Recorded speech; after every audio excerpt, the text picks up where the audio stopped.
Okay, so I had someone ask me today through DMs on Instagram how I made the GIFs that I posted on Instagram recently, and I like to share with other photographers how to do things. So I'm going to share that now.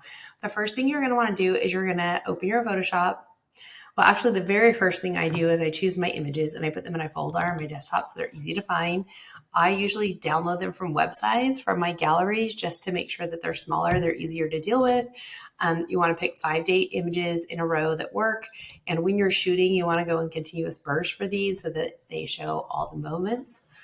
So then once you've got that, what you're going to do is you're going to go file, and then you want to go to scripts, and you're going to go to load files into stack. From there, you'll browse and you'll go find that file that you saved, and you'll pick all the images that are in them.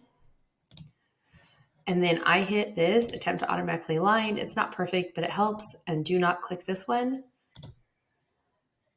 Once they get in there and they're totally loaded, then you're going to go ahead and hit create frame animation. Once you've done that, you're going to hit this little hamburger and you're going to go to make frames from layers. And from there, you're just going to want to line these up. Didn't get it quite right with the AI technology. So we're just going to fix it a little bit. That's okay. Just make sure every image looks as clean as possible.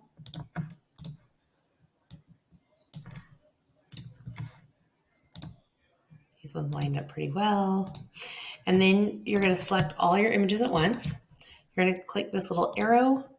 I like to go at a half a second and keep this on forever loop. And then you play it, make sure it looks like how you want it to look.